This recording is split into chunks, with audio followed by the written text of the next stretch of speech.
necessidade de muita velocidade de processamento e muito processamento, são técnicas um pouco mais lerdas, vamos dizer. Eu sei que o Kalman hoje está sendo bastante utilizado por algumas empresas que aplicam na Bolsa de Valores. Porque se vocês olharem aquelas curvas da Bolsa de Valores, sobe e desce. É tipo senoide, só que muda a frequência, muda a amplitude, tem os ruídos no meio, coisa e tal. Com o filtro de Kalman é possível retirar ali, tipo o que o pessoal faz, uma média móvel, né, está muito em voga aí por causa da pandemia, esse tal de média móvel. Mas com o filtro de Kalman ou o observador de Kalman é possível extrair um monte de informações, mesmo que o teu sinal tenha muita incerteza, ruído, randômico lá, branco, que eles chamam, de qualquer natureza. Nós temos utilizado e desenvolvemos uma tecnologia para conexão de energia eólica e fotovoltaica na rede. Eu tenho que colocar essa energia em sincronismo com a rede. E qualquer perturbação que a rede tem vai afetar essa fonte de geração. Imagina que a rede, de uma hora para outra, variou a frequência ou deu um surto lá, modificou a forma da tensão, modificou a impedância, tal. Muitas técnicas utilizadas para sincronizar a energia na rede, tal. O que acontece? Quando há um surto na rede, um SAG, swell, coisa desse tipo, o pessoal diz, opa, eu estou vendo coisa estranha na rede, eu vou me proteger. E aí desliga a fonte, né, que está gerando energia sendo injetada na rede. Se essa energia que está sendo injetada na rede é de baixa potência, não vai desestabilizar o sistema, não vai acontecer nada. O problema é que cada vez mais tem mais gente se conectando na rede. E aí esse volume de energia passa a ser significativo. Então tu não pode ir desligando de qualquer jeito, porque tu pode desestabilizar o sistema e até derrubar o sistema. Como várias vezes já aconteceu no Brasil. O sistema cair por problemas de instabilidade.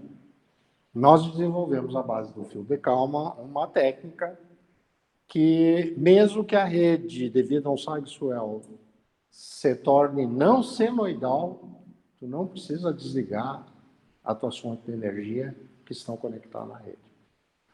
Porque eu preciso saber como se comporta a rede. Ela não precisa ser senoidal. E se eu tenho um bom observador que chega lá e enxerga direitinho a rede, né, eu posso permanecer conectado sempre, não precisa me desconectar. Né? Nós desenvolvemos a tese de doutorado, quem quiser conhecer o que foi feito aqui. Tese de doutorado de Rafael Cardoso. Isso aí foi em 2008, 2009. Eu sei que tem muita gente espalhada aí pela face da Terra usando esses resultados exatamente para poder permanecer, que pelas normas tu te conectou na rede, tu não pode simplesmente te desligar. Se dá um side-swell, tu tem que te permanecer conectado ainda por tantos períodos lá, um tempo X tu tem que ficar conectado. Não pode sair desligando de qualquer jeito. E aí o que foi desenvolvido à base do fio de Kalman foi bastante interessante porque ele pode se tornar, inclusive, adaptativo. Bom, depois disso aí, nós vamos ver ainda aqui o seguinte, ó. Vocês conhecem máquina de cálculo analógica? O computador é uma máquina que serve para realizar também cálculo, mas ela é digital. Existiu no passado, acho que ainda existe, tá? Não sei se ainda os fabricantes continuam, que sai muito caro, computadores analógicos. Alguém conheceu algum desses? Eu trabalhei com um Telefunken em Santa Catarina no meu mestrado. Na época, esse computador ele foi doado, se não me engano, pela Eletrobras. Foi uma doação que veio para a universidade. Um órgão poderoso financeiramente pagou. Ele estava à base de $1 milhão, esse computador. Vê quantas pessoas têm condição de comprar um computador de $1 milhão. É muito caro, muito caro. Porque aí eu tenho que resolver as equações diferenciais analogicamente, através de amplificadores operacionais, capacitores, e aí tem que ser dispositivos de alta qualidade, especificação militar ou até espacial, né? Para ser imune a ruído, imune a isso, imune a aquilo. Eu sei que os cabinhos que conectavam para montar o circuito que realizava a equação diferencial, né, os conectores eram banhados a ouro. Então, imagina quanto é que custava cada capinho daqueles. Né? E era uma conexão aqui e outra aqui. Então, é muito caro. A Universidade Federal de Santa Maria conseguiu também via Eletrobras, e foi desenvolvido pela PUC de Minas Gerais, se não me engano. E ele custou, já naquela época, em reais, em torno de R$1 milhão. Era muita grana. Tá? Então, se tu considerar que um computador digital faz muito mais coisas que aquilo lá, e custa o quê? Hoje tu compra aí com 4, 5 mil reais, tu compra computador de boa qualidade. Né? E roda MATLAB, roda um monte de coisa aí que resolve um monte de problema. Tá? Nós podemos programar em C, programar em qualquer linguagem aí, fazer um monte de coisa.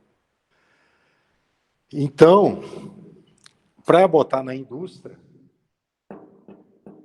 analógico, desisto. Então, essa teoria aqui do controle moderno, ela começou a se desenvolver e ser aplicada fortemente na indústria depois do advento dos microcontroladores DSPs. Certo? Então, isso aqui eu não vou mais fazer no contínuo, eu vou fazer no discreto. Ok? Então, nós vamos ver isso no contínuo e vamos ver como é que faz no discreto para poder implementar em microcontroladores ou mesmo no computador. Ok? Então, para isso,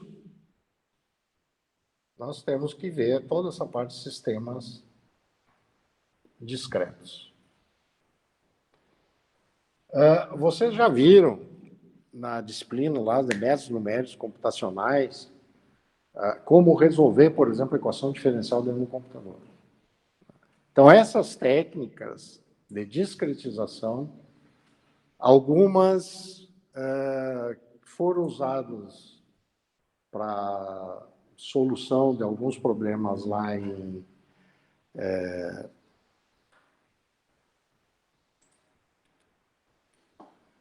na disciplina de cálculo numérico, métodos numéricos e computacionais. Né? Algumas dessas técnicas são utilizadas para discretização. Uma delas é a discretização de Euler, que lá você deve ter aprendido como método de integração de Euler. Então, nós vamos ver Euler. Transformada a Z, o pessoal da elétrica já viu acho que em análise de sinais e a parte de telecom deve ter alguma coisa.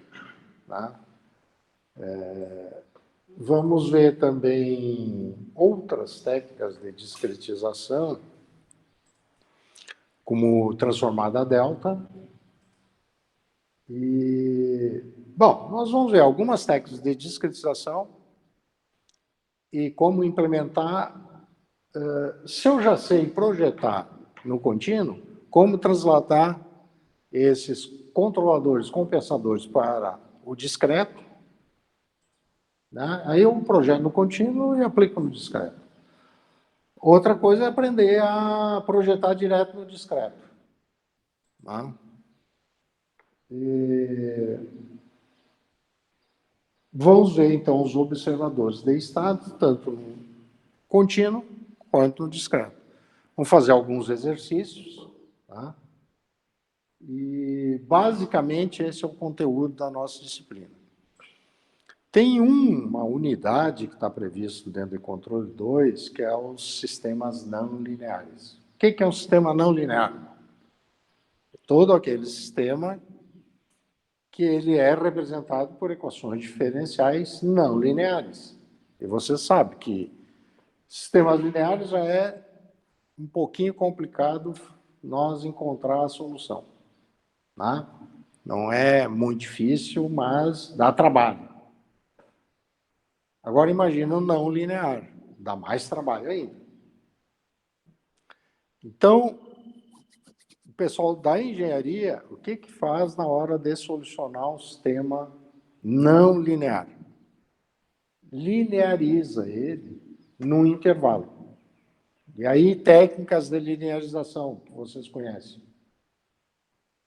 Alguém pode me citar alguma? Uma delas é linearização usando Taylor. A expansão de série de Taylor. Se vocês expandirem a série de Taylor até a primeira ordem, primeira dele, tá? Então, é possível eu passar um sistema não linear para um linear por partes. Porque vamos supor que ele é, até aqui, nesse intervalo eu pego uma reta, tá? Que é a Taylor até a primeira derivada, vai ter que dar uma reta essa linearização. Aí depois vou para outro intervalo, outra reta. Mas eu tenho que ir emendando essas retas. Então, na realidade, eu acabo tendo um sistema linear por partes. Então, é possível sair do sistema não linear e ir para um linear por partes. E se vocês discretizarem esse sistema, vocês podem chegar a um sistema linearizado, tá? Por partes, vamos dizer assim, mas chegar a um sistema de linear com coeficientes variantes no tempo. Certo? Nós vamos ver algumas técnicas simples de linearizar e resolver o problema. Por exemplo, o pessoal que trabalha com controle vetorial de máquina de indução trifásica, para fazer o desacoplamento e tornar essa máquina muito próxima de uma máquina CC, que é fácil de fazer o controle, ele precisa saber do ângulo θe da parte elétrica da máquina. Para fazer isso, e chegar lá num sistema que a máquina de indução é a máquina C, né? Senoidal, AC. Então, eu vou chegar numa máquina DC equivalente. Para fazer essa transformação, eu preciso ter informação dessa parte elétrica da máquina, que é, por exemplo, eu tenho que uma tensão VR, da fase R. T é uma amplitude seno do ômega T. Sendo que esse ômega é o 2πf aqui, né? Mas o ômega, vamos dizer, elétrico, é igual à derivada do θ e dt. E eu preciso desse cara para fazer a transformação. Eu vou ter um sistema de eixos girantes em sincronismo com a alimentação da máquina. Bem, nós vamos ver como fazer isso. É muito fácil de um sistema não linear em tempo contínuo, quando eu discretizar, nós vamos ver técnicas, né, que permite, então, eu chegar num sistema linear por partes discreto. Certo? E nós vamos ver que isso veio lá do Taylor, né, embora a gente vá usar outro caminho, mas quando chega lá adiante, tu vai ver, pô, isso aqui eu tive que usar Taylor primeira derivada, primeira ordem. Certo? Existem algumas técnicas de discretização, de linearização de plantas não lineares, um pouco mais avançadas, usando as tais de derivadas de Lie, para transformar um sistema não linear em um sistema linear. Nós não vamos ver técnicas avançadas, nós vamos ver algumas técnicas simplesinhas para resolver os nossos problemas. Quem quiser estudar, eu posso até orientar e dizer qual o caminho a seguir. Ok? Existem algumas técnicas que pegam a planta, que é não linear, e por retroação, por realimentação, eles linearizam essa planta. Bom, são técnicas um pouco mais avançadas que exigem mais conteúdo de controle para aprender, e não é o nosso objetivo da disciplina. Mas o beabá nós vamos ver aqui dentro dessa parte de discretização, que são técnicas simples de ser utilizadas. Pouca gente usa porque, às vezes, desconhece. Tá? Mas é fácil, com a teoria que vocês viram em controle 1 e que vão ver de controle 2 até aqui, de ver essa parte aqui dentro de sistemas não lineares, dentro de sistemas discretos, ou juntando as duas partes. Bom, então vamos lá para a primeira parte da nossa disciplina, que seria a análise pelo lugar das raízes. Basicamente, os nossos exercícios vão ser análise pelo lugar das raízes. Aqui, então, você tem que aprender o traçado do lugar das raízes. E depois vão usar aí no MATLAB as funções correspondentes para fazer esse traçado. Depois nós vamos ver projetos. Então, aqui vai ter exercício. Então, cada um desses aqui nós vamos fazer uma bateria de exercícios aí, que vocês terão que entregar. Vocês podem fazer isoladamente ou em conjunto, ok? Mas eu lá no finalzinho da disciplina eu vou largar alguns exercícios que cada um vai ter que fazer individualmente, ok?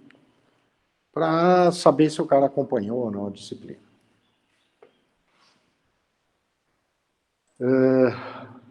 No semestre passado, aqueles que me entregaram todos os exercícios, desde o primeiro até o último, acabaram ficando com 10.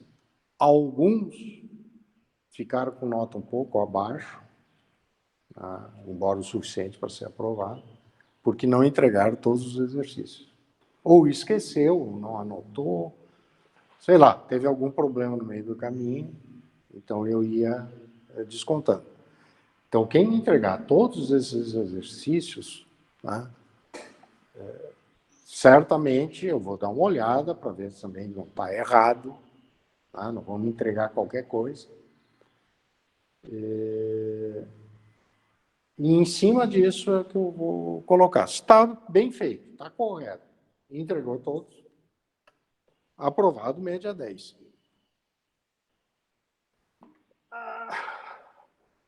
Então, vamos começar hoje com análise pelo lugar das raízes. Bem, antigamente, os projetistas em sistema de controle, eles só dispunham de régua de cálculo, tabelas, ábacos, tabela de logaritmo, essas coisas. mas não tinha acesso ao computador, muito menos a uma calculadora. Calculadora, os engenheiros eletricistas, mecânicos, que mais usavam para cálculo, isso aqui. Engenheiro civil, mas o que precisava de funções mais avançadas, como seno, cosseno, hiperbólico, trabalhar com números complexos, isso aqui. Isso foi surgir lá na década de 70 em diante. Lá por 74, 75, começou a chegar no Brasil as HPs e as Texas. Tá? Até então, eu fiz cálculo numérico, mecânico e gráfico. Você já tem métodos numéricos e computacionais. O nosso era em cima de uma régua de cálculo. Tá? Depois, a PUC colocou à disposição um IBM 1130, onde a gente programava algumas dessas técnicas para resolver no computador. Tá? Mas não era disponível no dia a dia para um engenheiro fazer um projeto. Tá? Então, as ferramentas que eles dispunham eram a resposta de frequência, lugar das raízes, e uma régua de cálculo.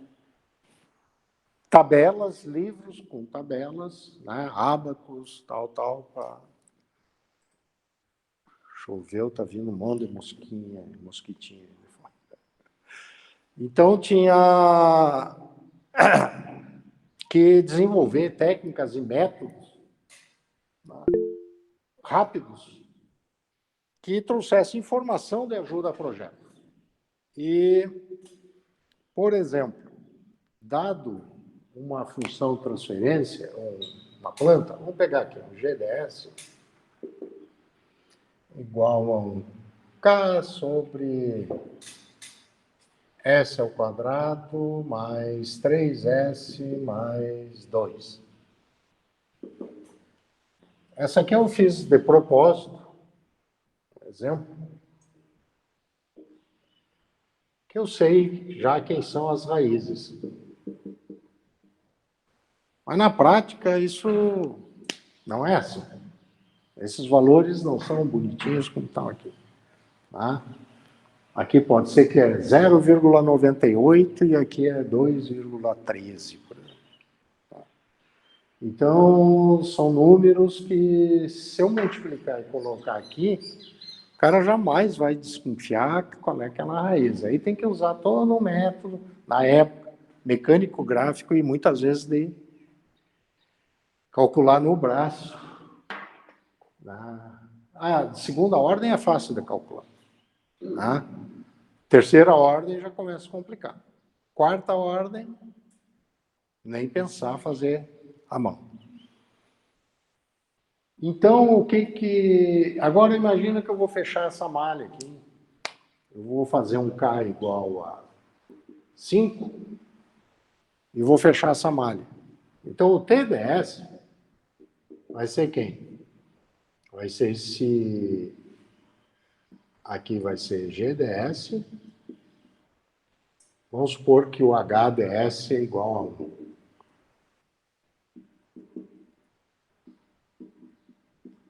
Imagina que é isso aqui que eu estou fazendo.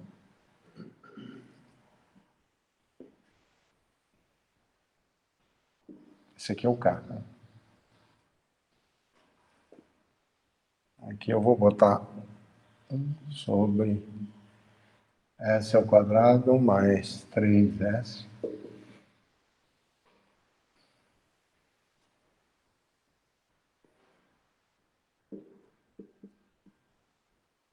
Então, um erro, aqui é o U, aqui é o Y. Na hora de fechar essa malha, isso aqui vai me dar 5 sobre S ao quadrado mais 3S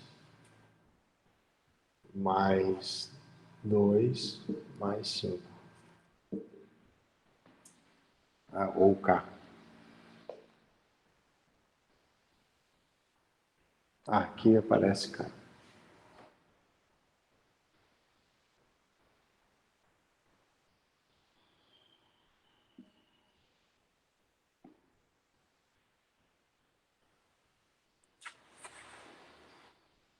certo isso? Daria K sobre S ao quadrado, então vai dar K.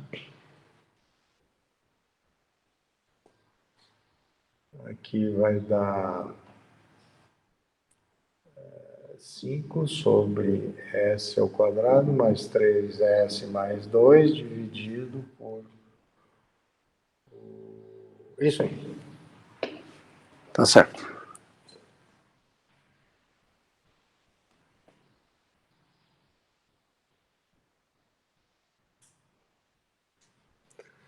Bem, pessoal.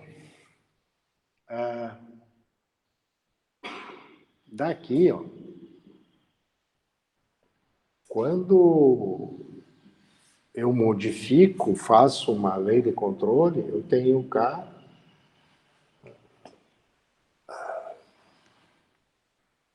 que é 5, dividido por S ao quadrado mais 3S mais 7.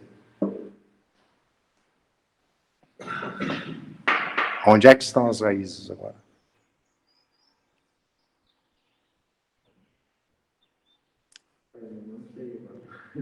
Aí o cara precisa do MATLAB e vai lá e calcula para nós. Agora, se você não tem o MATLAB, não tem o recurso de uma calculadora, não tem recurso... Esse aqui ainda é fácil. Com a fórmula de Bhaskara eu tiro essas duas raízes aqui. Não é difícil. Traçado do lugar das raízes...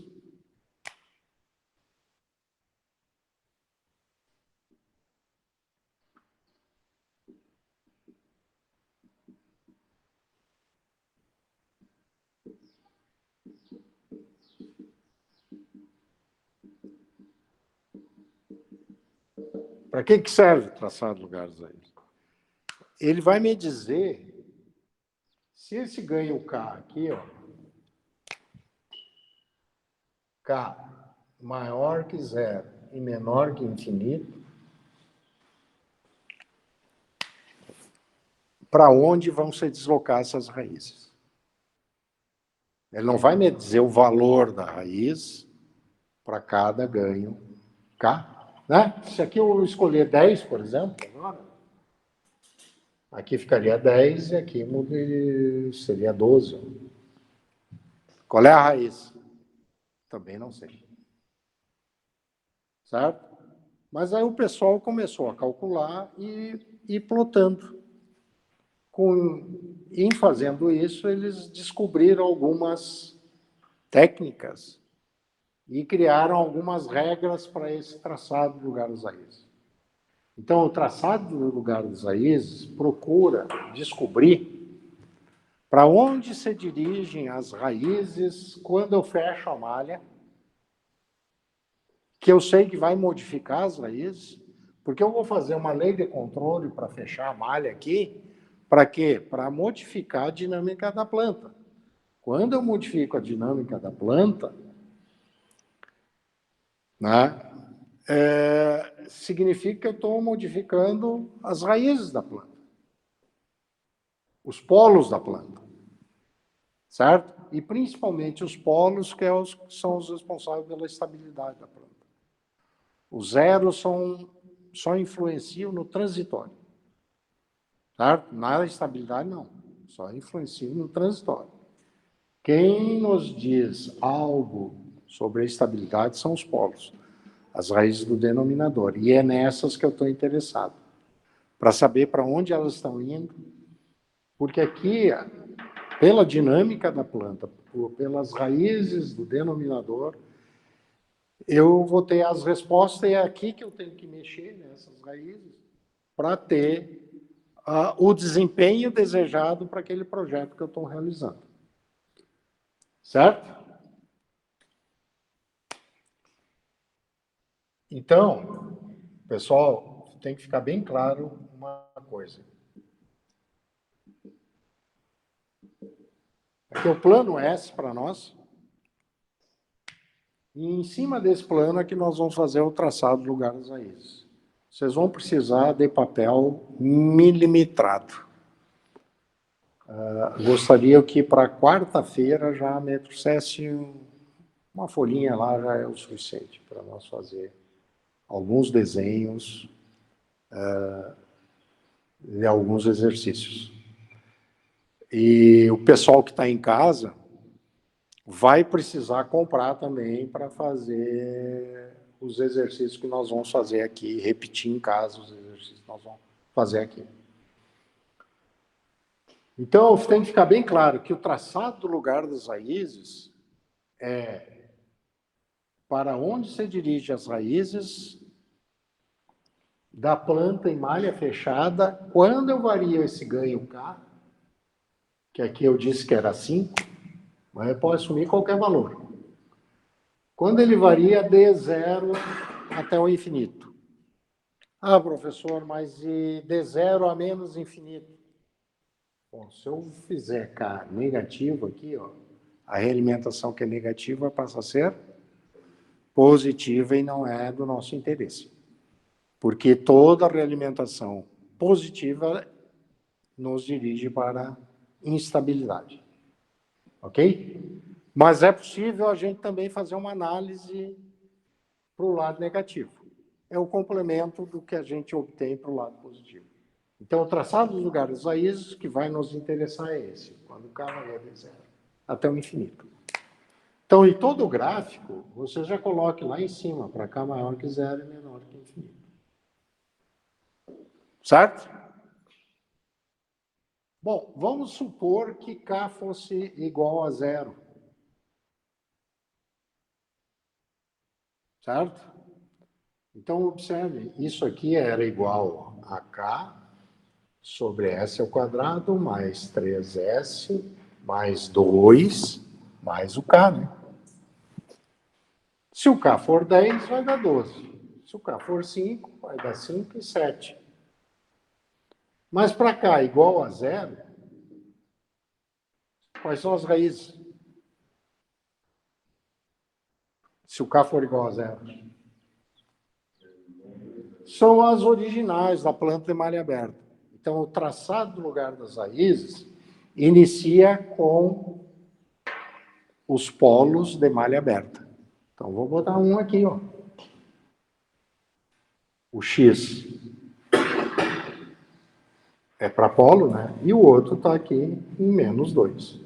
Um em menos 1, outro em menos 2. Ok?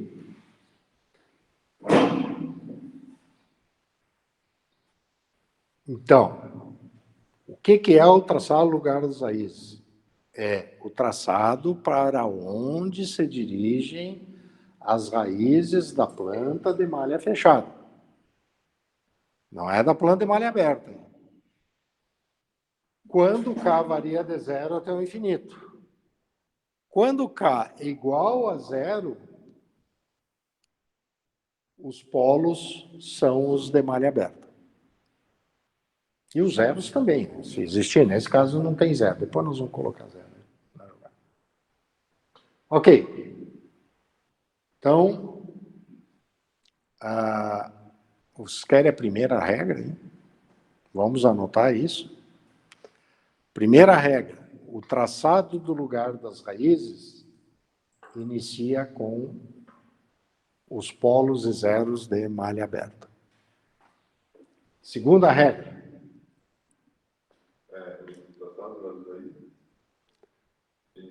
Eu vou escrever que fica melhor.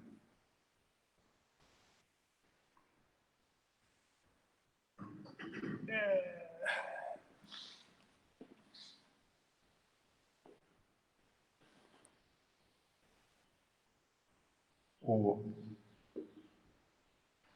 traçado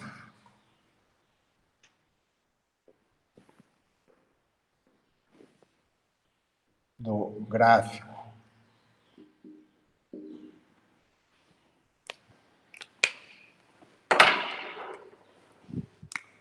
do lugar das raízes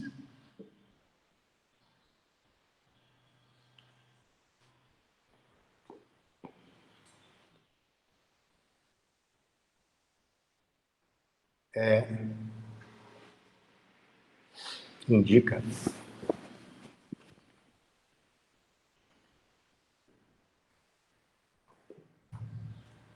a trajetória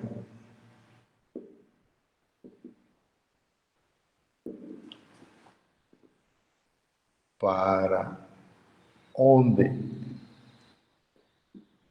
se dirigem as raízes, parênteses, os polos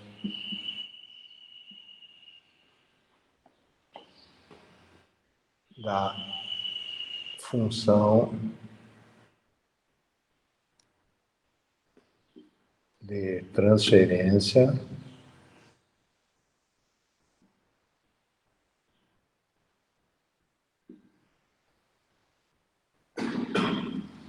de malha fechada.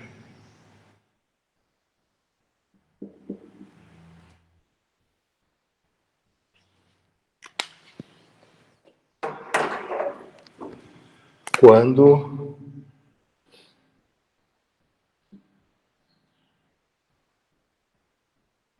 K, certo? Esse ganha K aqui, ó, varia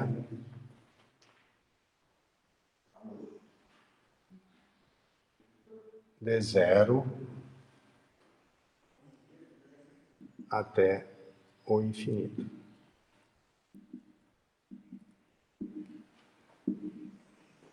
K maior que 0, menor que infinito.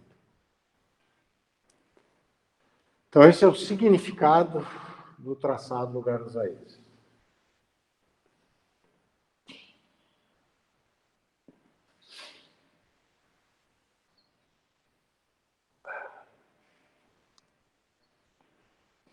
Vamos lá.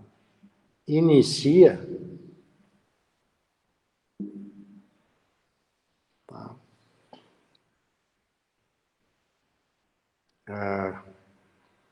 Colocando no gráfico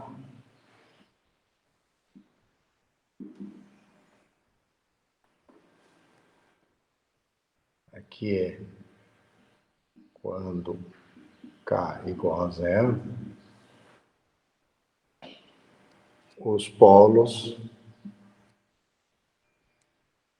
agora não tem mais acento isso, polos e zeros de malha aberta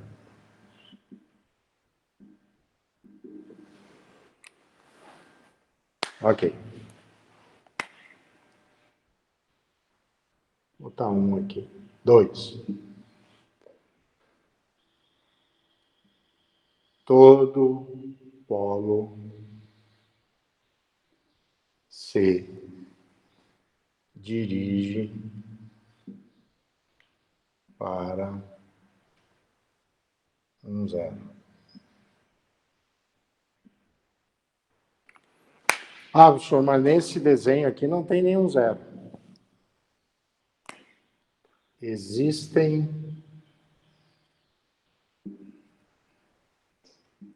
tantos zeros quantos forem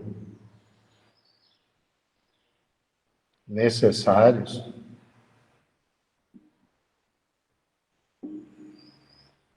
em menos infinito. Então, aqui, ó, aqui é, desculpe.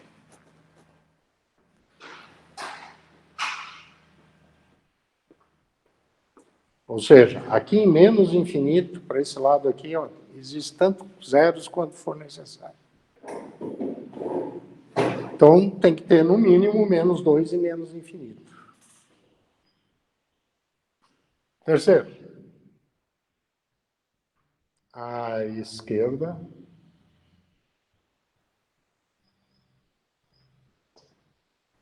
de um número ímpar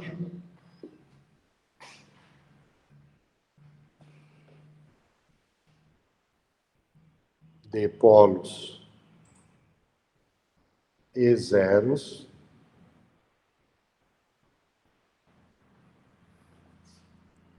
é para onde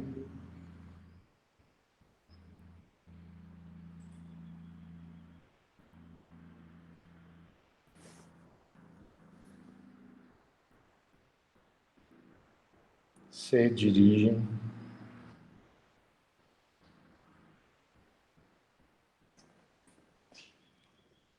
ou se dirige o lugar das raízes.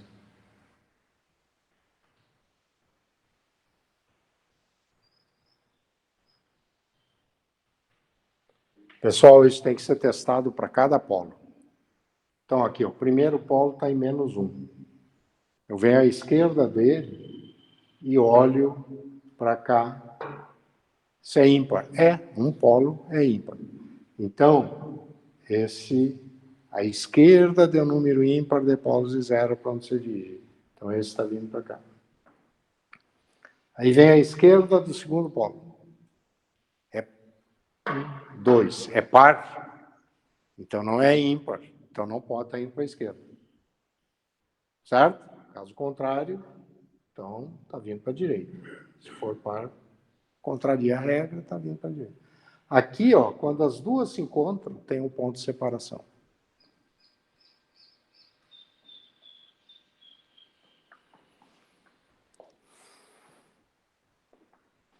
Vamos escrever a quarta agora, então.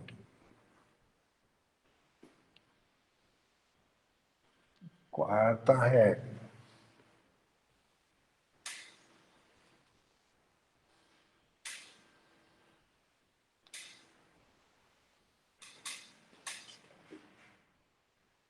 Sempre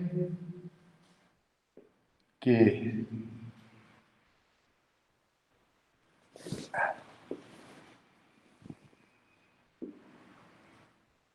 dois lugares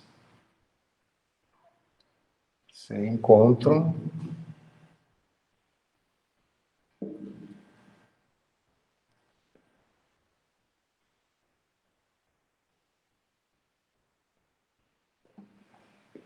então existe um ponto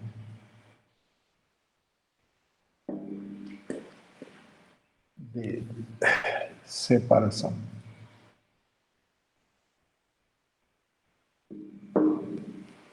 Então, tem um ponto de separação aqui, que nós vamos chamar de sigma C.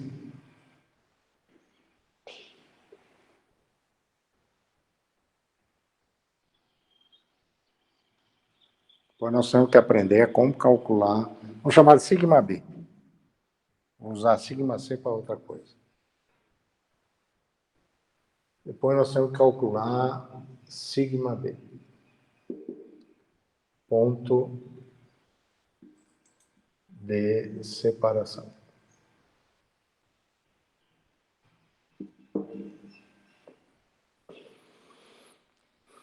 E sempre que duas ou mais assíntotas se separam, elas se separam segundo assíntotas. Então, sempre que o lugar das raízes se encontra e tem um ponto de separação, ele vai se separar conforme assíntotas. Então, cálculo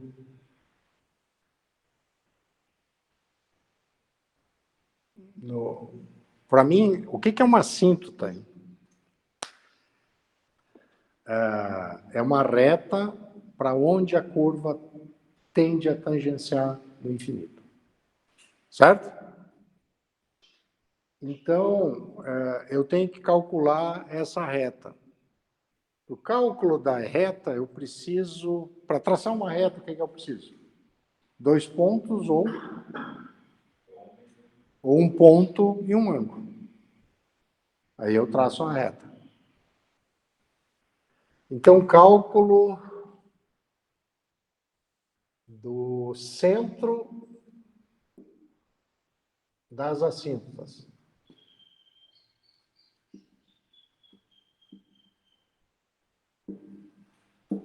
E ângulo das assíntotas.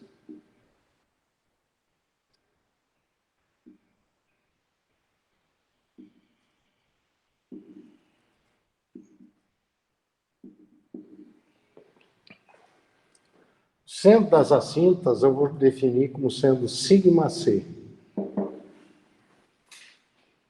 Isso aqui é dado pelo somatório dos polos menos o somatório dos zeros dividido pelo número de polos menos o número de zeros.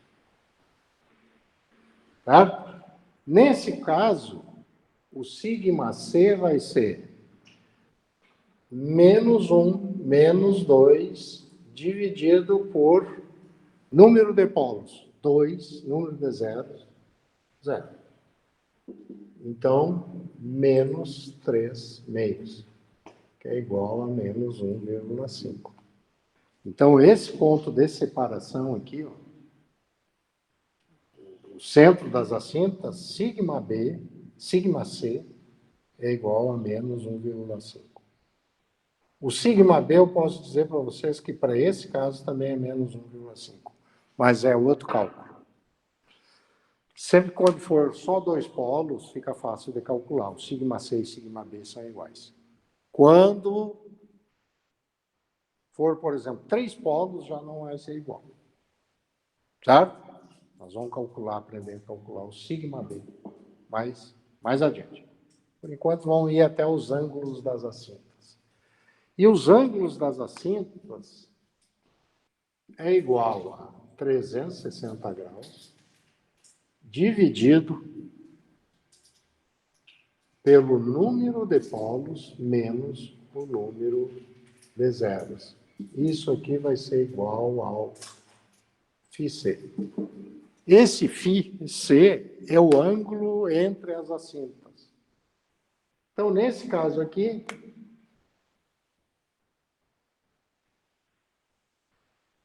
o que vai dar? 360 dividido por número de polos 2, número de zeros é 0, por 2. 180 graus. E realmente tem uma vem para cima, 180 graus, outra vem para baixo. Certo? Como eu vou traçar em relação ao eixo sigma? Basta vocês dividir por 2. Então, uma saiu com 90 para cima. Fiz C sobre 2.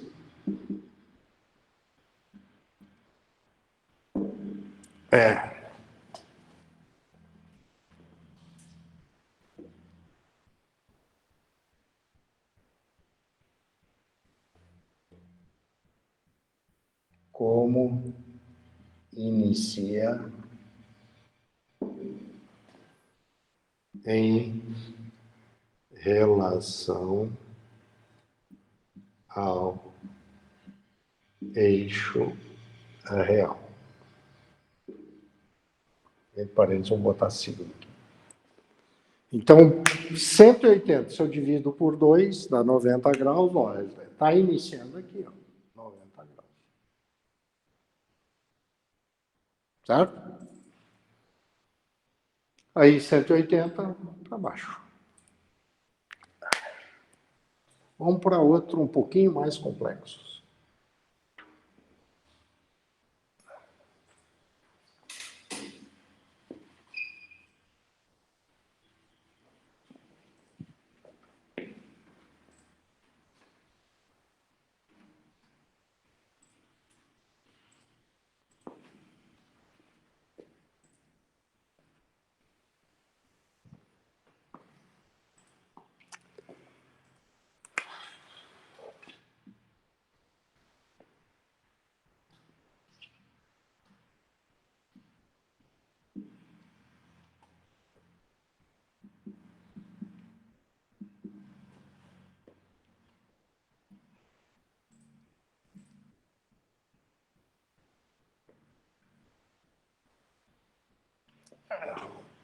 Vamos botar aqui.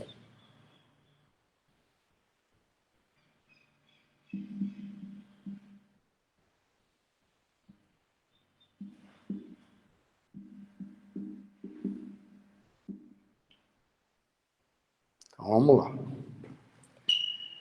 Eu tenho um polo na origem, um zero em -1, um polo em -2 e um polo em -3.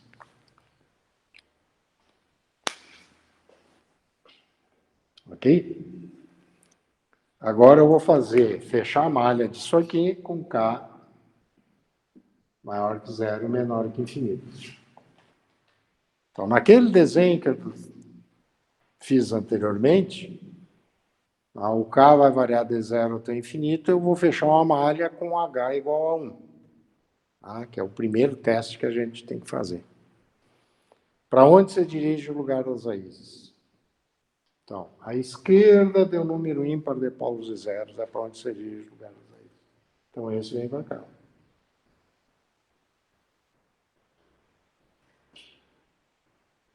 Vou testar o zero? Não. O próximo é esse. À esquerda deu número ímpar de polos zeros. 1, 2, 3. Então, esse vem para cá. À esquerda deu número ímpar de polos e zeros. Então, esse teste eu faço para todos os polos. 1, 2, 3, 4. É par? Então, esse está vindo para cá. Todo polo você dirige para o zero. Esse está vindo para cá. Vai cancelar aqui. Quando o K varia de zero até infinito. E esse vem para cá, aqui tem um ponto de separação. Se eles se separam segundo as assíntotas. Certo? Então, vamos calcular o centro das assíntotas e depois o ângulo das assíntotas. Centro das assíntotas é o somatório dos polos. 0, -2, -3, mais 0, -1. Porque é o somatório dos polos menos o somatório dos zeros. E o zero está em -1. Então, vai dar -5 com mais 1, -4. Dividido por número de polos. 1, 2, 3 polos. Quantos zeros? Menos o número de zeros. 1. 3 menos 1, 2. Portanto, o sigma C é igual a -2. Então, o centro das assíntotas é -2. Mas eu tenho um ponto de separação aqui.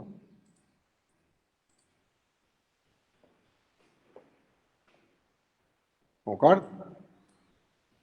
O centro de sigma B está entre -2 e -3. Agora, o centro das assíntotas está em... Agora, vamos ver o φC, que é o ângulo entre as assíntotas. É 360 graus dividido por número de polos, 3. Número de zero, 1. 360 graus dividido por 2, que é igual a 180, como no caso anterior. Certo? Como é que inicia em relação ao eixo real? IC sobre 2 igual a 90 graus. Então, aqui, pessoal, vocês vão traçar uma reta aqui, tracejada, assim, 90 graus. Certo? E 180 depois, então daqui para baixo, 180 graus, eu tenho a outra assim. Aqui eu vou ter um sigma B, que depois nós vamos aprender como calcular. E quando o K varia de zero até infinito, aqui vai dar isso e aqui vai dar isso. Então vai existir um ganho K que vai botar esses polos aqui, ó. E traz esse aqui para cá, ó, por exemplo. Sei lá, um K5.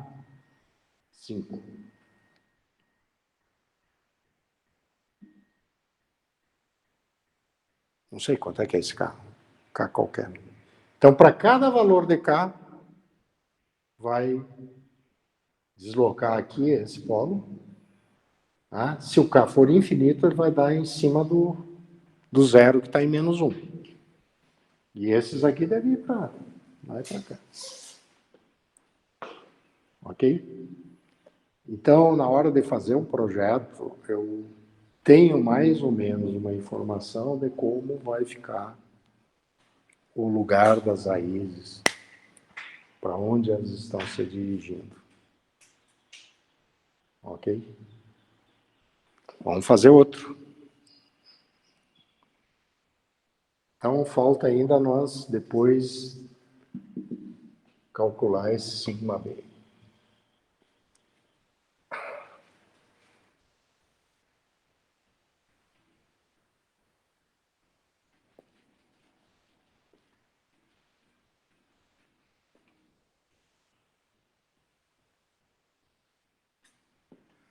Então, vamos fazer o mesmo exercício.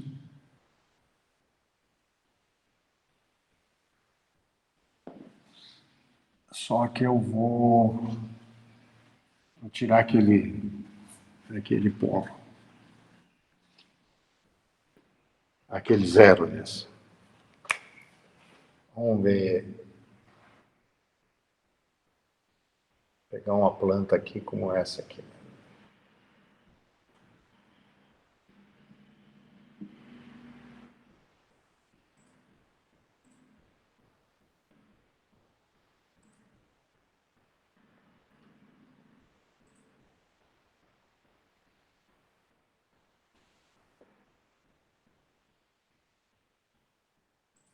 Não, estava na origem, né? Então vamos deixar em zero. Fazer o mesmo. Só vamos tirar aquele zero. Vai ficar S mais... Era 2? E S mais 3, né? Isso aí. 3 pontos. Vamos fazer esse aí.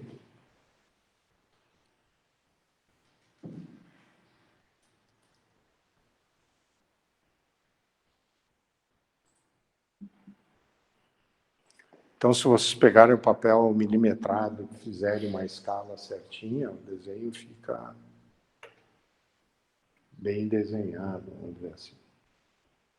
Vamos botar aqui um polo na origem, aqui seria menos 1, aqui um polo em menos 2, e aqui o outro menos 3. Então, aí os 3 polos. Aqui zero.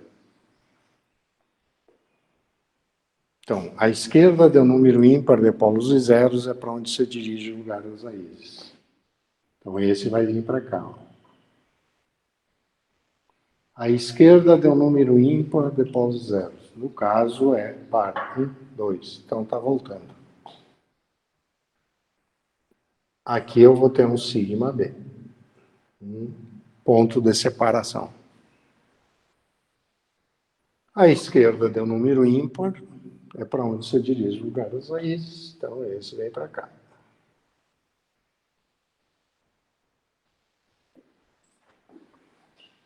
Ok. Aqui eu vou deixar tracejado para ele não confundir.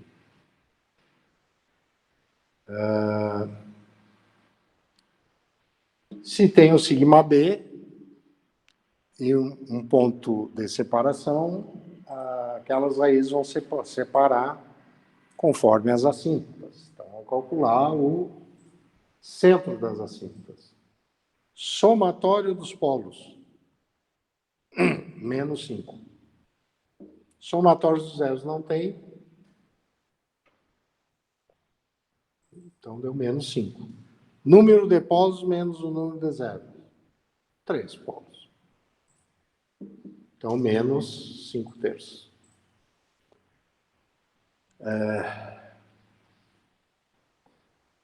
5 terços deve dar 1,7 por aí.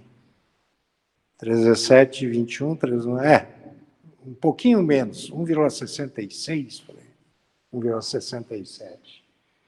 Então, se aqui era menos 1, mais ou menos por aqui, ó, o sigma C.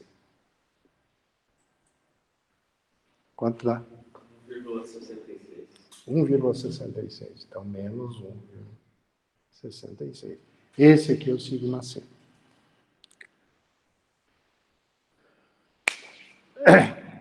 Nesse caso, sigma B e sigma C, só quando for 2 polos, eles serão iguais. Caso contrário, será diferente. E quantas assíntotas eu tenho? O número de assíntotas é o número de polos menos o número de zeros. Número de polos, 3. Número de zero, 0. Então, eu tenho 3 assíntotas. E, então, o φ C vai ser 360 graus, dividido pelo número de polos menos o número de zeros. Dividido por 3, que vai ter igual a 120 graus. Como inicia, φC sobre 2 é igual a 60 graus, em relação ao eixo real. Então, aqui, ó, nesse ponto aqui, onde é o sigma C, eu vou traçar uma reta de 60 graus. E aqui outra de 60 graus. Aqui eu tenho 120 graus. Aqui eu tenho 120 graus. E aqui eu tenho 120 graus. Então, esse aqui, ó, já sai direto para cá. Aqui no sigma B vai tangenciar essa aqui, ó. Opa.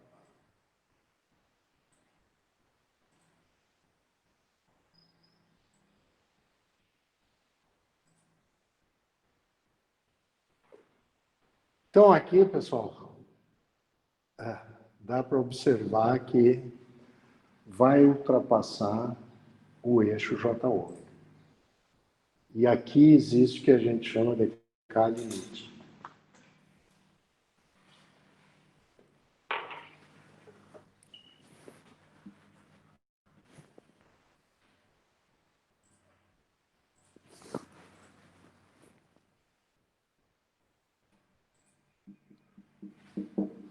É o máximo valor de K que eu posso colocar sem que estabilize a planta. Ok? Então, o lugar das raízes, esse vai para lá, esse vem para cá, tem o sigma B ali, e tem que calcular esse K-limite. Como se calcula o K-limite? Como é que nós fizemos no semestre passado?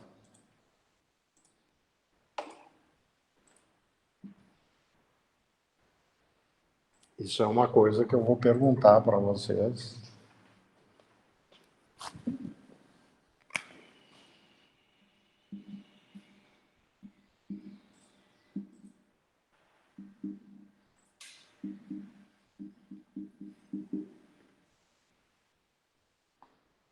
Alguém lembra? Alguém lembra do critério de Hurwitz?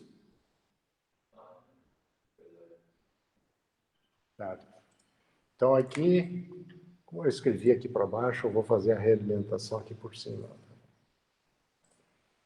Menos. Na hora de fechar essa malha, eu vou ter que o TDS vai ser K dividido por S ao cubo mais 5s ao quadrado mais 6s mais k. Certo? Se vocês fecharem essa malha aqui, ó, vocês vão ter esse cara aqui. Essa é a função de transferência. Agora, para usar o Hurwitz, nós vamos pegar o denominador, que é esse aqui. Certo? Então, eu vou calcular o vetor de Hurwitz. Aqui eu vou começar com S3, S2, S1, S0. S3 é 1, 6, aqui 5, K, 0, 0. Então, esse elemento aqui vai ser 5 vezes 6, menos K, dividido por 5. Tá certo? Porque é esse vezes esse, menos esse vezes esse, dividido por esse. O que vai aqui é esse vezes esse dá zero, esse vezes aquele dá zero, dividido por esse dá zero. Então, aqui é zero. Não precisa me preocupar. Esse aqui, então, é esse vezes K, menos esse que vai dar zero, dividido por esse aqui vai dar K. E aqui é zero. Então, o vetor de Hurwitz é esse. Então, daqui eu já tiro uma condição. K tem que ser maior que zero.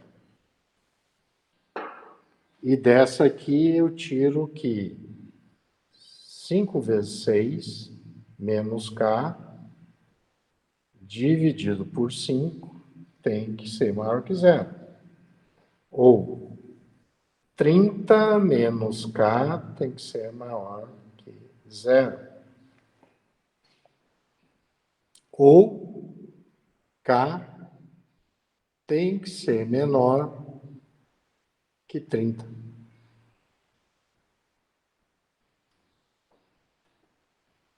Então, essa planta ali, ó, esse K limite aqui é 30.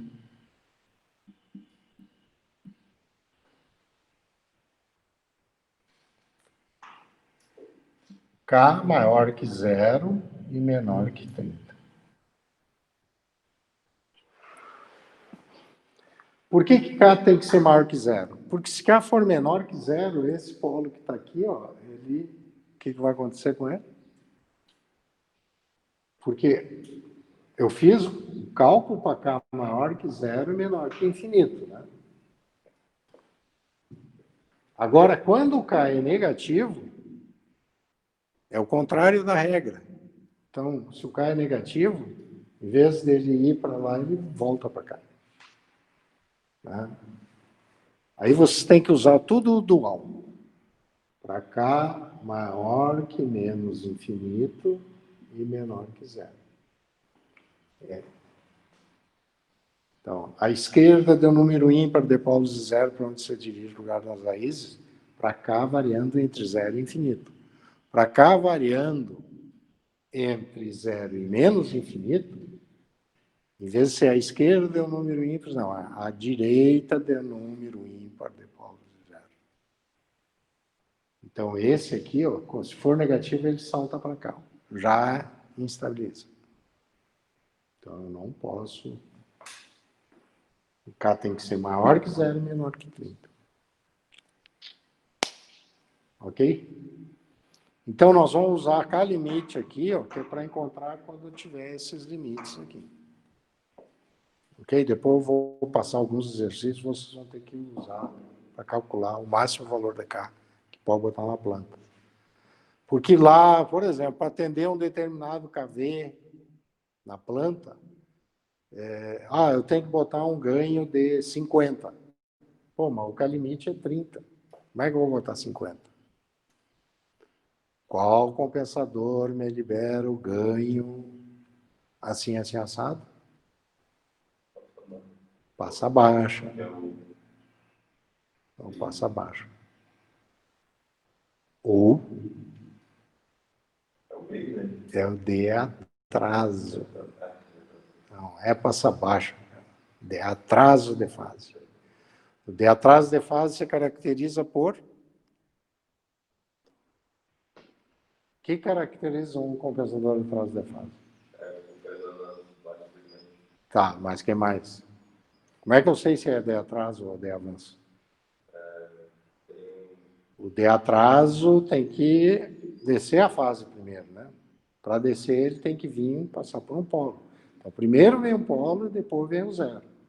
Se primeiro vier o zero, a fase sobe. Então, esse é o de avanço. Certo? O que caracteriza um compensador de atraso é que primeiro vem um polo, depois vem o zero. Certo?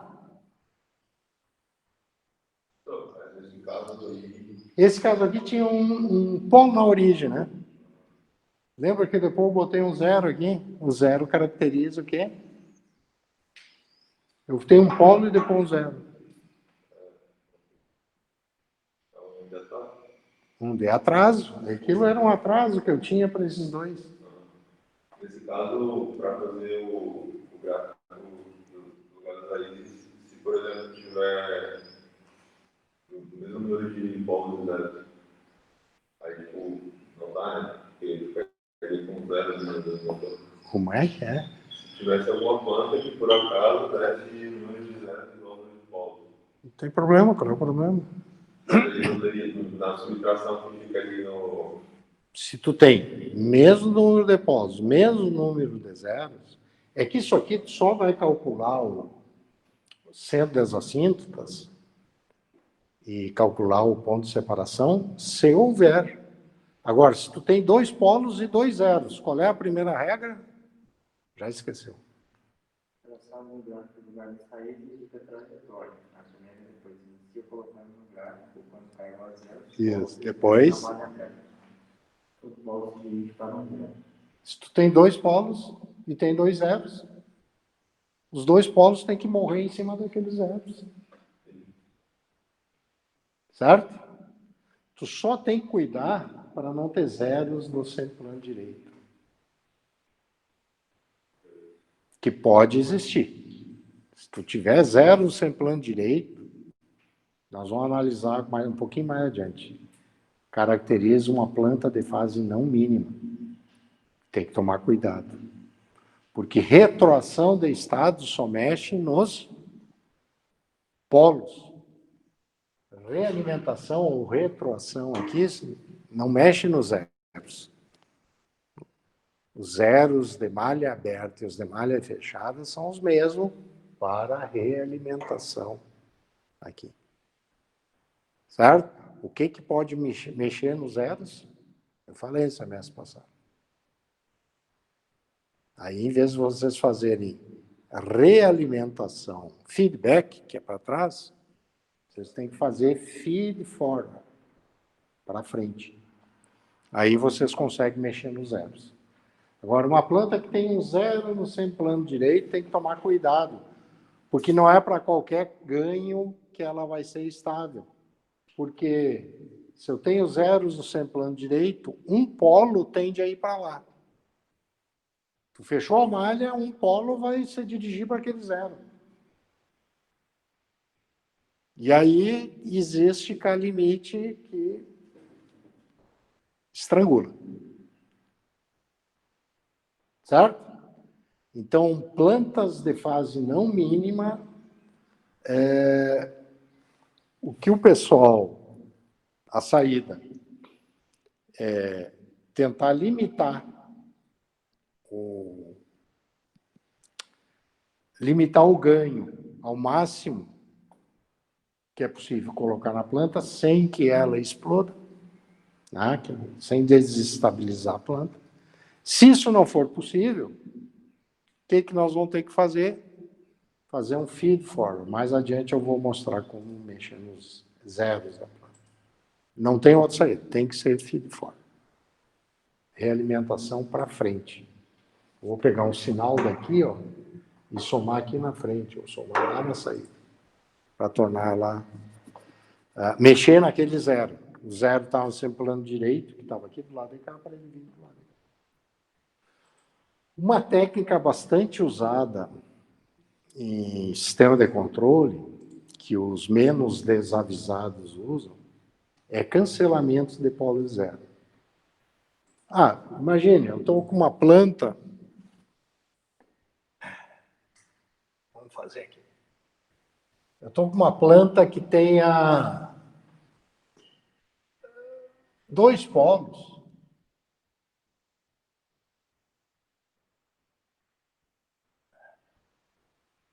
Aqui, vamos supor assim. Imagina que eu tenho uma planta GDS igual a K, S mais 1, S mais 2. Eu gostaria que essa planta aqui, malha, a minha planta estrela, que eu gostaria que fosse, e aí eu não ia mexer em nada, eu queria que fosse K sobre S mais 2 ao quadrado. O que vocês fariam? Fácil de resolver o problema seria isso aqui. Ó. Eu coloco aqui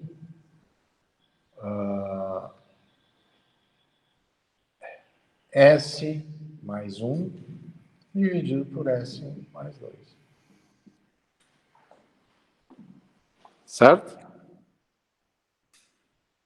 Põe esse compensador aqui, ó. Esse cara vai cancelar com aquele. Ó, aqui eu vou botar K, S mais 1, S mais 2. Esse vai cancelar com esse, e aqui vai dar isso aqui. Certo? Chama-se cancelamento de polos e zeros. Para plantas estáveis e bem conhecidas, essa técnica pode ser usada. Porque mesmo que tu não consiga fabricar S mais 1 aqui exato, certo? Eu consigo calcular algo tão próximo que tende a cancelar esse efeito. Né? Mas eu tenho que tomar cuidado. Imagine que fosse essa planta aqui.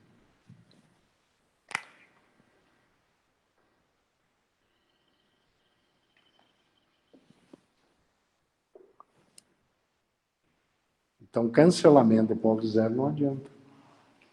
Agora, imaginem que fosse essa planta aqui. Esse aqui é S mais 1. Vamos supor que eu tivesse S menos 1 aqui.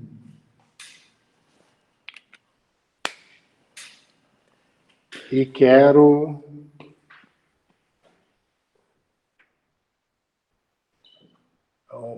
só para facilitar o raciocínio, eu quero isso aqui.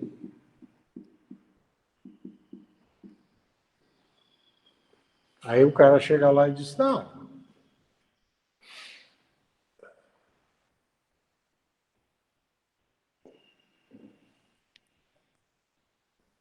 aqui vai ser S mais 1.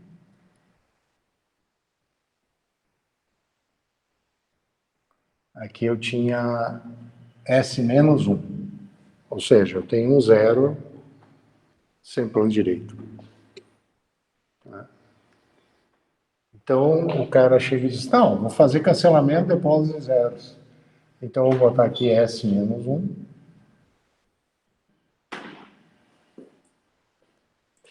O que vai acontecer? Você botou um polo no sem plano direito. Explode tudo. Teve alguns alunos do professor Ivo Barbie lá, que estavam trabalhando em cima de um duplo boost. E o boost, quando tu vai analisar ele, pode chegar na tua modelagem a uma planta de fase não mínima. Ou seja, tem um zero sem plano direito. E eles estão fechando a malha tentando acertar no ouvido, né? Tentando acertar na tentativa e erro.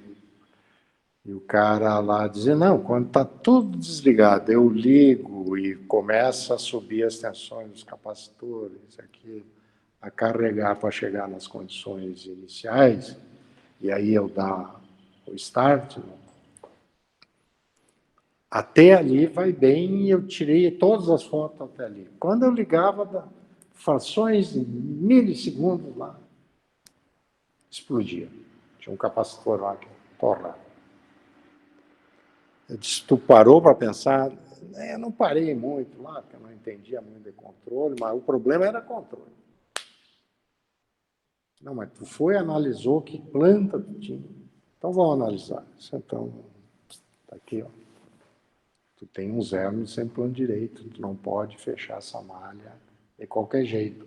Porque quando fechava a malha, existia um ganho K limite, que enquanto ele estava lá com as condições iniciais bem baixinhas, a coisa superava. Quando ele tinha que aumentar um pouco mais o ganho, e subindo para chegar nas tensões que ele queria, um polo pulava para o sempre plano direito, porque ele tinha um zero. Então, ele tinha um problema de K limite. Então, plantas de fase não mínima têm problema de K limite. Né? E não use essa técnica de cancelamento de polos e zeros, pelo amor de Deus. Quando eu tenho uma planta de fase não mínima, cancelamento, explosão na certa. Eu li algo no Gata sobre ele falando que não é bom usar o quê? cancelamento, né? Não. Falando da observabilidade. Eu li algo parecido com isso. Depois, quando cancela, a planta não, ou o compensador, ou coisa assim, não dá mais para ser observável da forma como era quando faz esse cancelamento. Se tu está só preocupado com a estabilidade e se aquela velocidade de resposta é a satisfatória, não precisa te preocupar. Dá para fazer. Mas tem que garantir que os teus polos são bem comportados no seu plano esquerdo, certo? Porque mesmo que tu projete aqui, ó, eu quero cancelar esse aqui. Tá? Como eu tinha feito lá o exercício anterior. Eu quero os polos.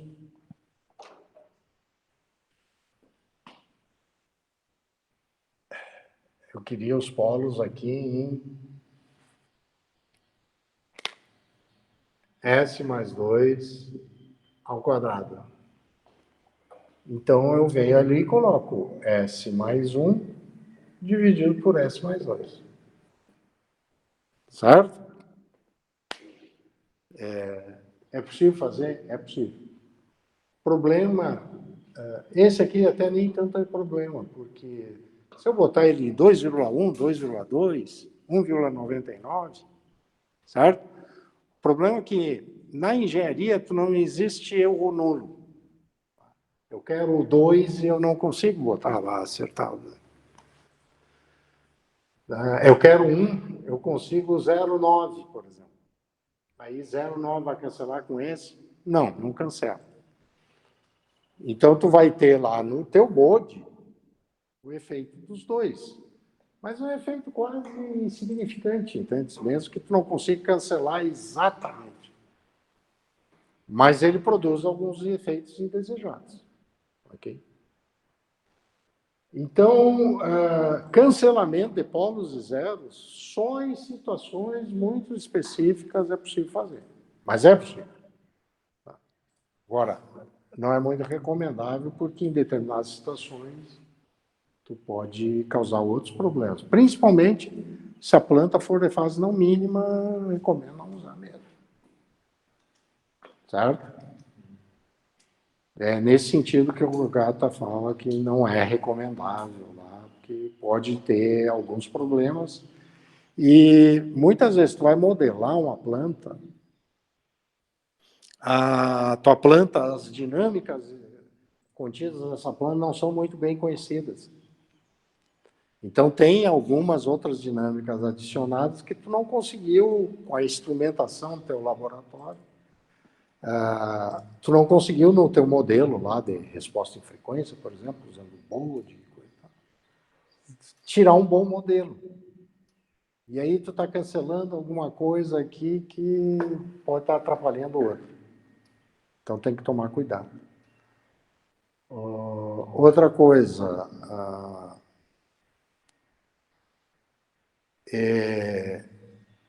é preferível tu fabricar um novo sistema a partir da tua análise, se a coisa for, vamos dizer, uma planta mais sofisticada. Então eu mudo, em vez de usar esse motor, vou usar outro, com uma características melhores para atingir os meus objetivos. Agora, se a tua planta é um forno elétrico aí que tu tem que regular a temperatura, então é uma equação diferencial de primeira ordem, e tu só vai mexendo só no ganho, tu já ajusta o que tu quer. Mas lá no meio do caminho eu quero erro nulo para a temperatura em relação à referência de temperatura, então eu vou botar um PIzinho lá que resolve o problema.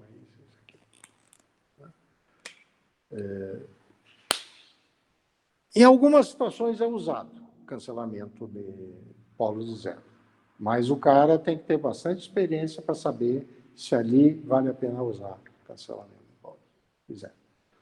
Porque é uma técnica simples, né? Mas tem que ter certeza que está bem definido o que tu quer cancelar e se é possível. Se teu modelo está bem definido, está bem certinho, isso, aquilo. Você usa... É usado na eletroeletrônica. Mas só em determinadas estações. Tem estações que não pode usar, e os caras estavam usando lá no controle lá de um duplo boost, com redução de chaves, não sei o quê, que era bom para isso, bom para aquilo, ligava e explodia. O cara estava usando uma técnica que não era apropriado fazer o controle daquilo lá. Existem outras técnicas que resolvem e bypassam esse problema. Certo? Pessoal, é 15 para as 11. Vamos fazer um intervalo ou vamos seguir mais um pouco aí e a gente encerra por hoje pela manhã? O que vocês acham? Vamos lá.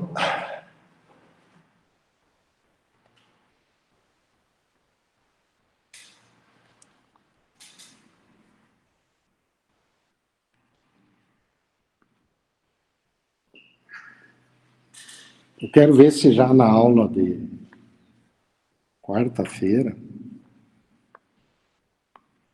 se eu já consigo fazer alguns projetos. Então, deixa eu tomar um gole d'água. Eu vou já ver o efeito do compensador de atraso e o compensador de avanço, de fase.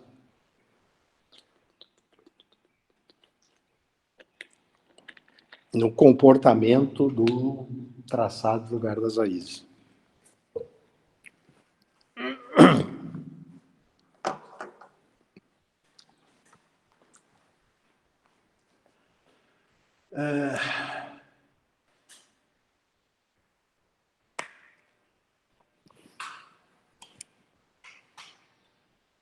Vou pegar um exercício aqui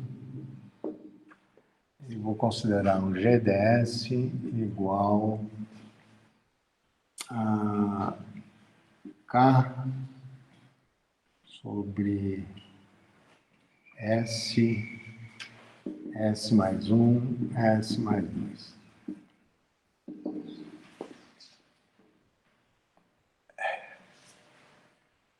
S ao cubo mais 3S2 mais 2S.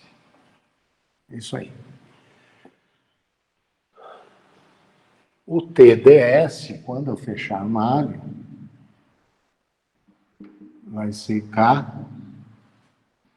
Então, se nós fecharmos essa malha com H igual a 1,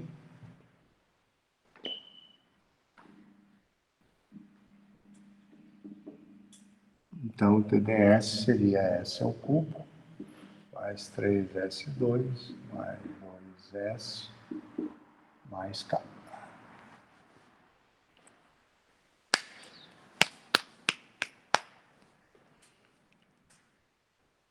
Então,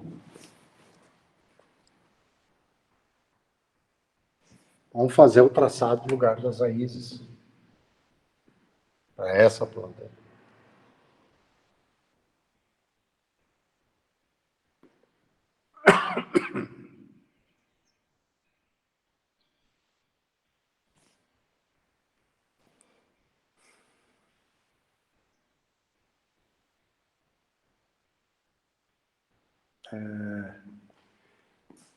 Eu vou dizer, eu vou colocar 5 aqui, ó.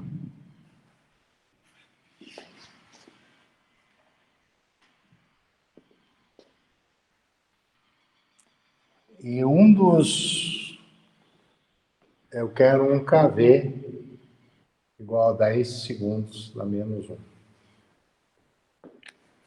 Um dos requisitos de projeto é que o KV tem que ser 10 segundos a menos 1 para essa planta em malha fechada. Certo? Qual o primeiro passo a ser executado?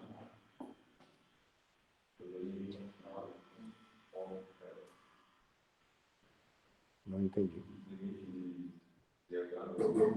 Primeiro vamos calcular qual o ganho K que tem que ter essa planta para ver se está atendido, segue em frente. Se não está atendido, então o KV é igual ao limite, quando S tende a zero, do SGDS. Certo? E, então, com um S aqui em cima, isso aqui vai ser 5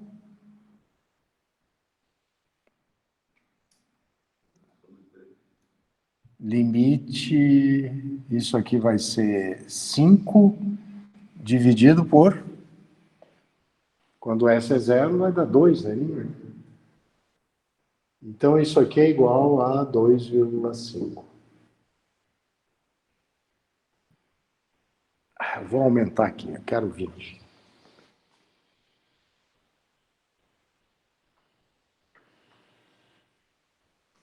Porque 1 sobre KV é igual ao erro de regime permanente.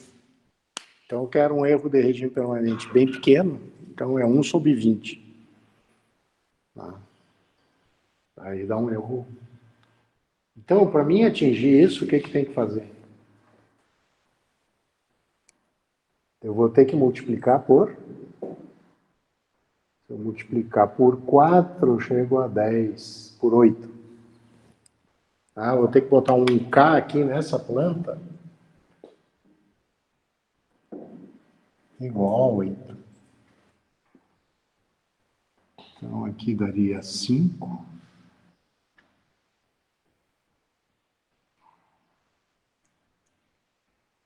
vezes K. 5 vezes K. E o K teria que ser igual a 8. Aí eu atinjo o KV igual a 20 segundos a menos 1. Certo? E aí resolvido o problema. Agora vamos traçar o lugar das raízes. Quando K for maior que zero e menor que infinito. Quando K for menor que zero, vamos traçar o lugar das raízes. Sigma, J, ômega. Eu tenho um polo na origem, um polo em menos 1 e um polo em menos 2. É o mesmo problema anterior. Esse vem para cá, esse vem para cá. Vamos separar aqui. Então, aqui eu tenho um sigma B. E esse vem para cá. Porque é ímpar. Eu já tinha feito. Aqui é ímpar e aqui é par, então está voltando.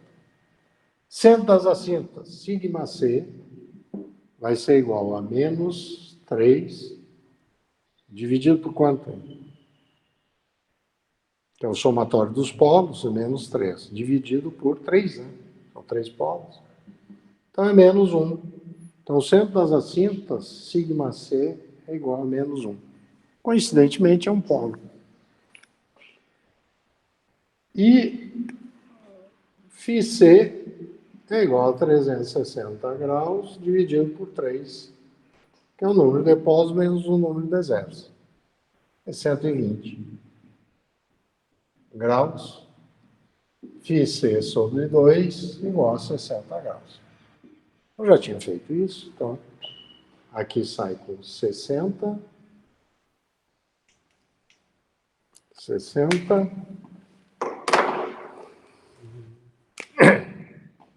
E aqui sai para cá, sai para cá. Aqui tem um K limite.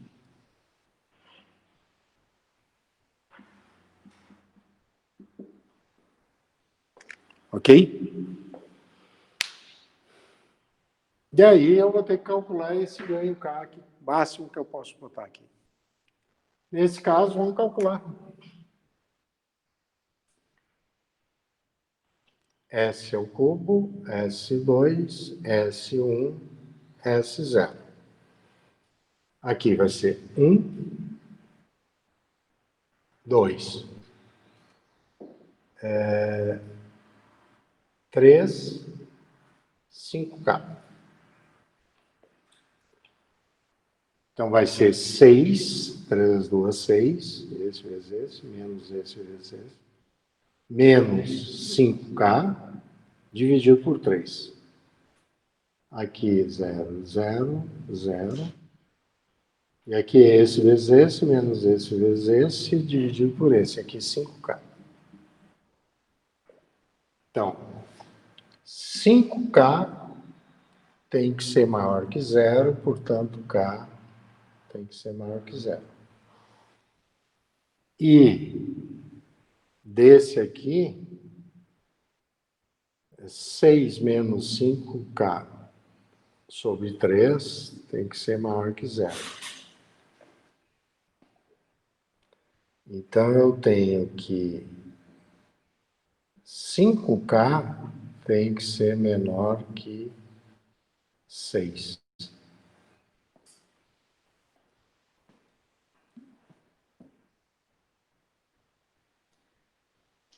Então, qual o valor de K que eu posso colocar aí? É 1 e pouco. E eu tenho que colocar 8. Qual decisão? Quem me libera o ganho? Compensador de atraso. Aí, compensador de atraso, de fase, primeiro vem um polo e depois vem um zero. Certo? Tá entendido isso? Então agora eu vou modificar e só fazer um desenho hipotético aqui. Depois nós vamos aprender como calcular isso. Mas essa aí é uma boa decisão.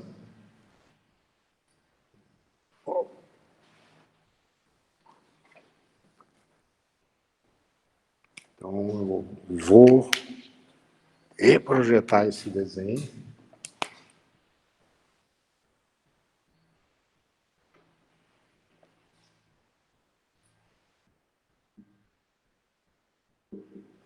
Então, eu tenho um polo na origem. Vou botar um outro polo aqui bem perto. Eu vou botar um zero aqui. Aí eu vou dizer que aqui é o menos 1 e aqui é menos 2. Qual o valor aqui? Aqui eu não sei. Só para vocês verem como é que vai se comportar. Então, aqui eu tenho um polo, é ímpar, esse vem para cá. Aqui eu tenho o segundo polo, é par, esse vem para cá. Então, aqui eu tenho no meio deles um ponto de separação. Certo? Aí eu tenho aqui 1, 2, 3. Esse é ímpar, vem para cá. Aqui. 1, 2, 3. Opa. 1, 2, 3. À esquerda, 4. Esse não pode vir para cá. 1, 2, 3. À esquerda aqui, ó, tem que contar esse, é 4. Esse aqui está vindo para cá. Certo? Agora esse aqui. 1, 2, 3, 4, 5. Esse é ímpar. Esse vem para cá.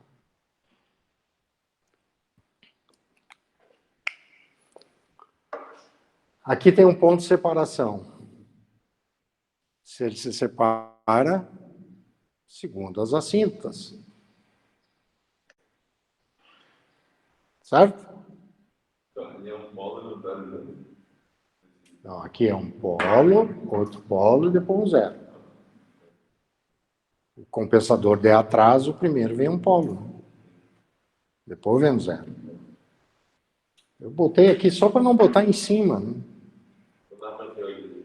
O PI pode ter o zero, o polo bem em cima desse outro.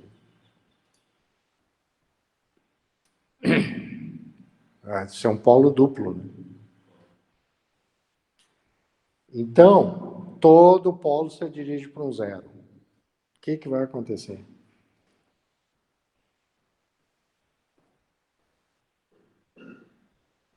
Outra, centro das assintas. É o somatório dos polos. Então, aqui, ó, vamos supor, esse é zero, mas esse aqui não é zero. Vou dizer que é 0,1. Menos 0,1, tá? Menos 1, então menos 3,1. Vamos botar aqui, menos 3,1. O zero, vamos dizer que é... Vou botar 5, 0,5.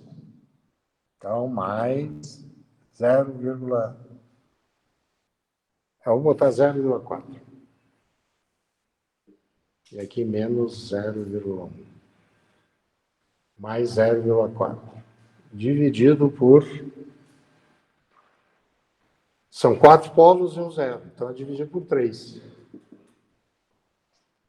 Então, só para você ter uma ideia.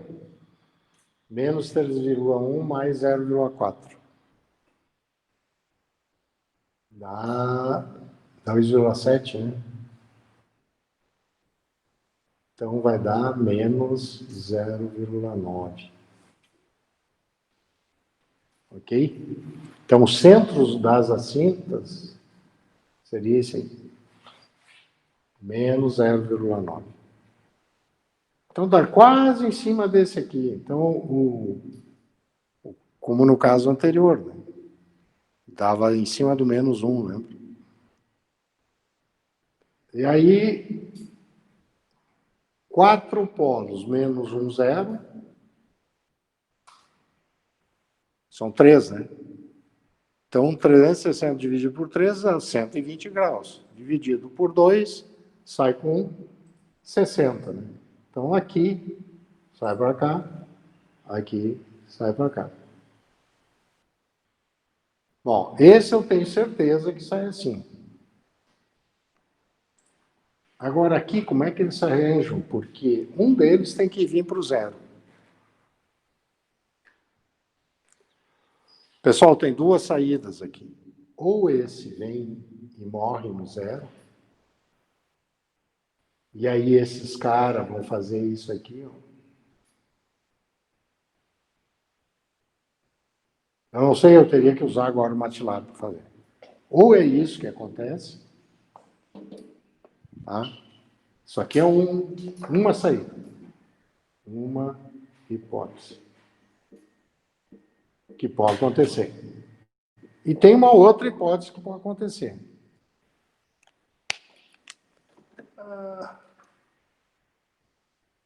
Vou apagar aqui e mostrar a segunda hipótese.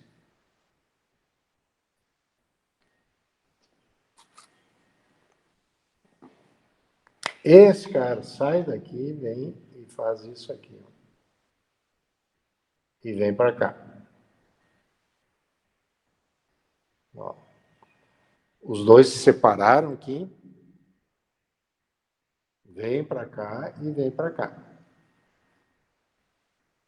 Aqui agora, esse vem para cá e esse vem para cá. Aqui tem outro sigma C. Opa, sigma B.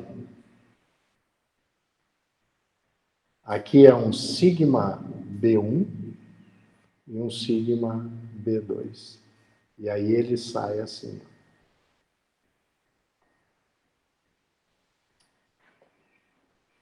Essa aqui, segunda hipótese.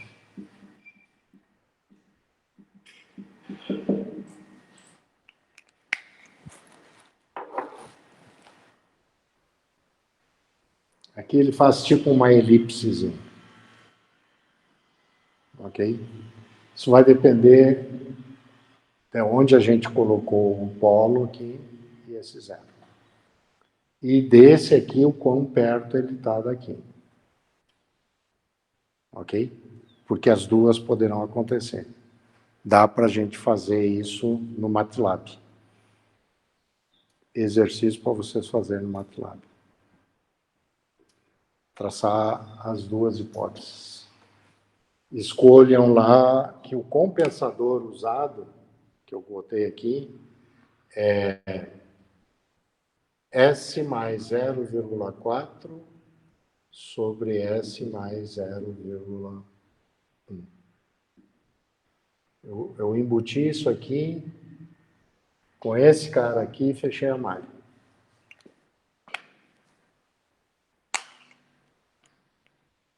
Certo? Vocês querem fazer agora isso? Alguém tem um MATLAB ligado aí? Não?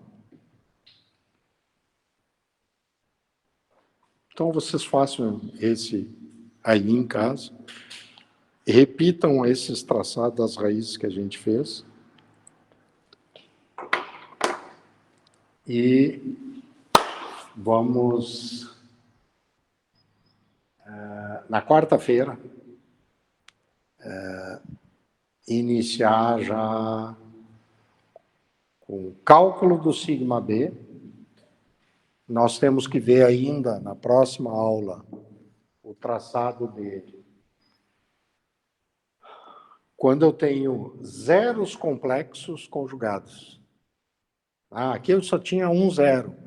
Mas se eu tiver um zero complexo, eu tenho o seu conjugado. Então, imagina que num determinado sistema, eu tenha dois zeros, ou seja, dois polos têm que ser dirigidos para aqueles dois zeros. Como eles vão chegar nos zeros? Então, nós temos que aprender a calcular ângulo de chegada. E, muitas vezes, nós vamos ter, numa planta, em malha aberta,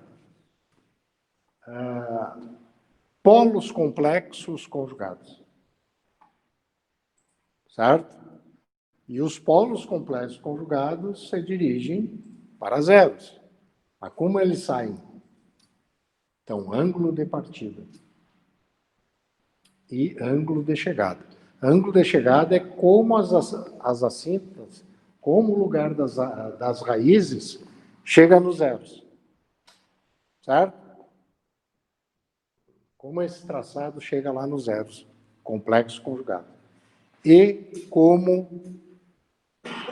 os polos complexos conjugados saem para ir para os zeros. Tá? Então, na aula de quarta-feira, nós vamos ver cálculo do sigma B, vai ficar para quarta-feira. Tá? Então, cálculo, próxima aula, do sigma B. o ângulo de partida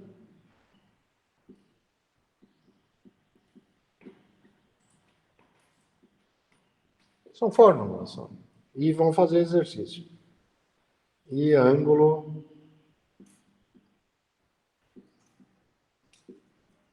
de chegada. Tá. O ângulo de partida tem a ver com os polos complexos conjugados. Então, se tiver polo complexo conjugado, você vai calcular ângulo de partida. Se você tiver zeros complexos conjugados, tem que ver como eles chegam lá. Os polos se dirigem para os zeros, como eles vão chegar. Então, é os ângulos de chegada. Tá entendido isso? Bom, pessoal, obrigado pela atenção de hoje. E dúvidas, tragam para a aula de quarta-feira. Essa semana vai ser no quarto ou não? Pode ser no terça mesmo? A quarta é feriado agora? Agora. Estamos falando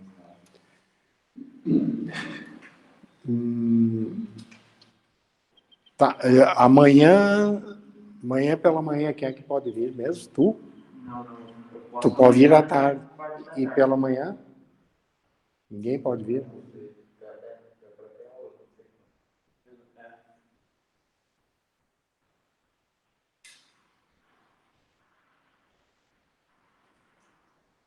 Tá, eu vou ver se eu consigo fazer alguma coisa e mando por e-mail, então, para aquela lista. Certo? Então, nós encerramos essa semana, nós encerramos por aqui. O problema é que se nós não resolver o problema dessas aulas...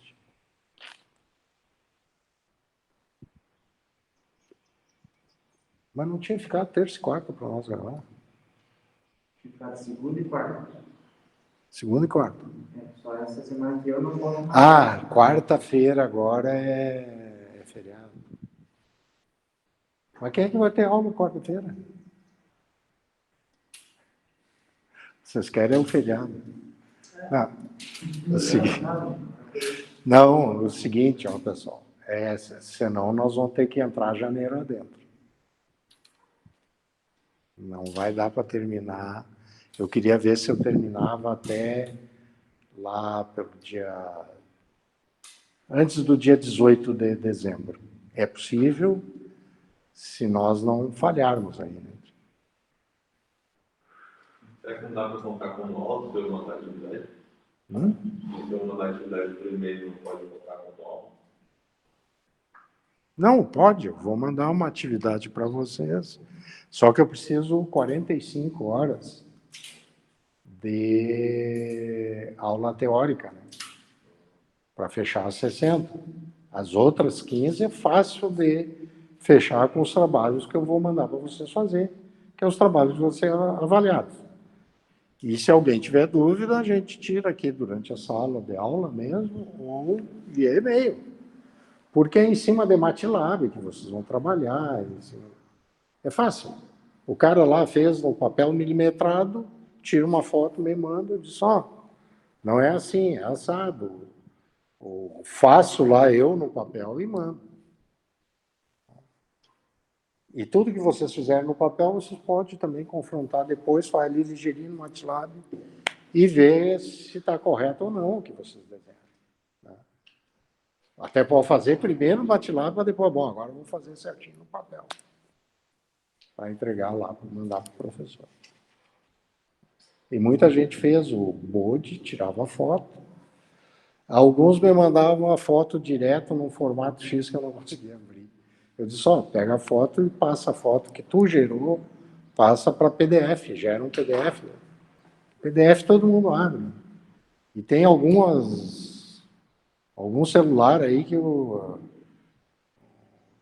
cara grava não sei no que lá e manda.